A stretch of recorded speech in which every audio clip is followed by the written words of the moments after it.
என்னோடு நீ பேச வந்தா என் வாழ்வை நீ மாற்றி நின்றா என்னோடு நீ பேச வந்தா என் வாழ்வை நீ மாற்றி நின்றா என் தெய்வமே நீ இன்றி நான் இல்லையே நினைவின்றி வாழ்வில்லையே என்னோடு நீ பேச வந்தா என் வாழ்வை நீ மாற்றி நின்றா. கிறிஸ்து ஆண்டவரில் அன்புமிக்க சகோதர சகோதரிகளே, இன்றைய நற்செய்தி வாசகத்திலே இயேசு இம்மண்ணுலக வாழ்வில் இருந்து பெரியாவடை பெறும் தருவாயில் தன் சீடர்களை பார்த்து நான் யார் என மக்கள் சொல்கிறார்கள் என்று வினவுகிறார்.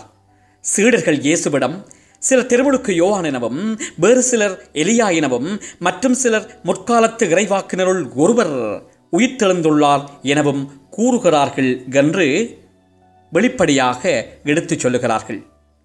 அதன் மூலமாக இயேசுவினுடைய அருஞ்செயல்களையும் அவர் செய்த புதுமைகளையும் அதிகாரத்தோடு கூடிய போதனைகளையும் அவர்கள் மறந்து விடுகிறார்கள். காரணம், அன்றைய யூத சமுதாயத்திலே மெசியா என்பவர் மிகப்பெரிய அரசராக வந்து எதிரிகளையெல்லாம் அழித்துவிட்டு நாட்டை பாதுகாத்து அரியணையில் வீற்றிருந்து சிறந்த முறையில் ஆட்சி செய்வார் என்ற உயரிய பார்வை யூத மக்கள் மத்தியிலே இறந்து வந்தது. ஆனால் இந்த இயேசுவோ எளிமையை ஏழ்மையை ஆடையாக உடுத்தி இறந்தார். பாவிகளோடும் பெண்களோடும் சேர்ந்து உணவருந்தினார். தொழுநோயாளர்களை தொட்டு குணப்படுத்தினார். இவற்றிற்கு மேலாக பகைவரை மன்னித்து அன்பு செய்ய வேண்டும் என்ற இயேசுவின் போதனையானது அம்மக்கள் எதிர்பார்த்த மெசியாவின் வாழ்க்கை முறைக்கு முரண்பாடாக இருந்தது. எனவே அவர்கள் இயேசுவை மெசியாவாக ஏற்றுக்கொள்ள முடியவில்லை. இந்த கணனி யுகத்திலே வாழுகின்ற எம்முடைய வாழ்க்கையை நாம் சற்று அலசி பார்க்க வேண்டும். ஏனென்றால் இன்று எங்களுடைய வாழ்வு எப்படி போய்கொண்டிருக்கிறது?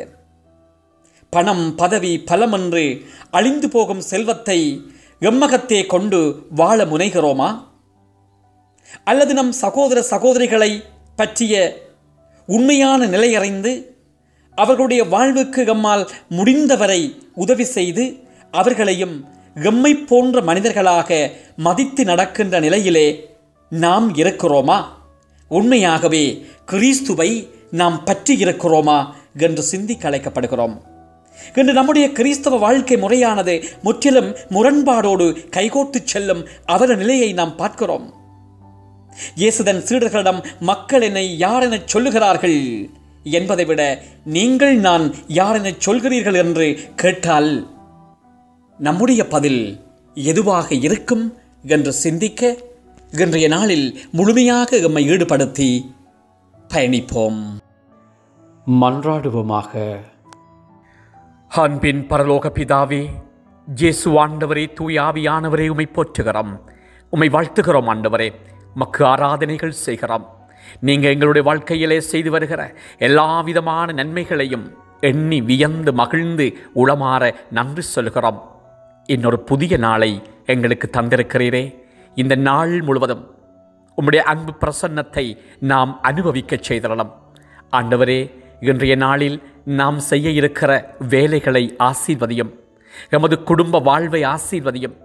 குடும்பத்தில் உள்ள ஒவ்வொருவரும் அன்பு கொண்டு வாழ, ஒற்றுமையோடு வாழ எங்களுக்கு ஆசீர்வாதம் தாரும். ஆண்டவரே, நாம் சிந்திப்பவை, நாம் செய்ய இருப்பவை அனைத்தும் வெற்றியில் நிறைவேறச் செய்தரலாம். மேலாக நாம் என்றும் உமக்கு பிரமாணிக்கமாக வாழ எங்கள் ஒவ்வொருவரையும் கரம் பற்றி வழிநடத்தும் நல்ல தந்தையே. ஆமேன், ஆமேன்.